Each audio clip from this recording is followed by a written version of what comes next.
জন্য উদ্যোগ নেওয়া হয়েছে এটা আমরা আগে একবার করছিলাম করে আমরা কিছু এই মানে সাকসেস হয়েছি এরপর আবার এটা ভঙ্গি গেছে এলাকার যারা অসুস্থ তাদেরকে সহযোগিতা করা যারা করি তাদেরকে আমরা দিচ্ছি আলহামদুলিল্লাহ একটা কমিটি আমরা করছিলাম পরে এটা আবার ভঙ্গি গেছে এখন যেটা করছে মানে করা যাবে আবার প্রস্তুতি নিচ্ছি ভালো এটা আমাদের গ্রামের জন্য ভালো রাস্তাঘাট উন্নয়ন সামাজিকভাবে অবক্ষয় আমরা বলল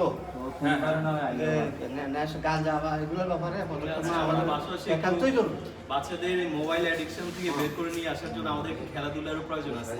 মাঝে মাঝে খেলাধুলার আয়োজন করা, এগুলো আমাদের ভবিষ্যৎ প্রজন্মকে ভালো করার জন্য আমরা চাচ্ছি সবাই ইনভলভ না খুবই জরুরি। আমরা থেকে একদম ছোট থেকে বড় পর্যন্ত সবাই এটাতে ইনভলভ থাকুক, এটা আমরা চাচ্ছি।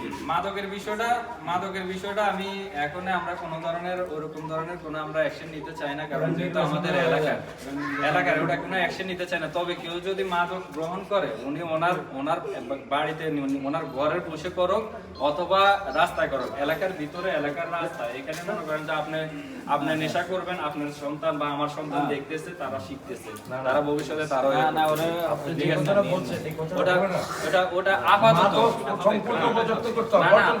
আপনি আপনার ঘরে করলে আপনার সন্তানে আপনার ঘরে করলে আপনার সন্তানে আপনার এটা বন্ধ করবে। আমরা যদি রাস্তা থেকে বন্ধ করতে পারি আপনার সন্তান আমাদের এটার জন্য ইউনিটি এই জন্য বলছি যে রাস্তা বাড়ির রাস্তার ভিতরে ইউনিটি লাগবে, এটার জন্য ইউনিটি দরকার, সংগঠিত হওয়া দরকার।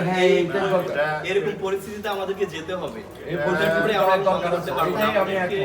সংগঠিত হতে হবে, আমাদের বিভিন্ন কাজ যখন বাস্তবায়ন হবে, একতা তৈরি হবে, তখনই সম্ভব হবে এগুলো দূর করা। আমাদের ইউনিটি খুবই দরকার। এখন এক্ষেত্রে আমাদের কোথায় কর্মসূচিটা করলে ভালো হবে? আরেকটা বিষয়, আমরা অনেক সময় দেখা গেছে অনেক সময় বাঘ বিতণ্ডতা হয়, ঠিক আছে, জর্গাজাটি হয়, আমরা এই জিনিসটা নিয়ে দেখা গেছে ওই শোষাক চলে যায় বা পুকুরে চলে যায় যে কেস মামলা। আসলে কেস মামলার বিষয়টা, এটা কেস মামলা আপনি করতে পারবেন, আপনার অর্থ আছে, আপনি অর্থ ব্যয় করবেন, এতে আপনার কোনো লাভ হবে না। তো এটা আমার মনে সুন্দর হয় যদি আপনারা এলাকার মধ্যে যদি জিনিসটা যদি মনে হয় যে মিট করতে পারেন, তাহলে এটা সবচেয়ে সুন্দর হয়। আপনার হয়তো কিছুটা ক্ষতিপূরণ এখান থেকে পাইবেন, কিন্তু আপনি যদি মামলায় চলে যান, আপনি যদি প্রশাসন, তাহলে প্রশাসনের পেট করবে, এই ক্ষেত্রে আপনার কোনো লাভ হবে না।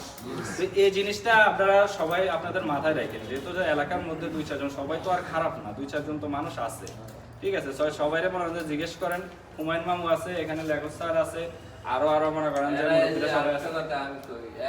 যে আমরা যে বিচার দেব, হ্যাঁ বিচার চাবো, এর অত এরা গ্রহণ করতে হবে, হ্যাঁ এটা গ্রহণ করতে হবে। ওনারা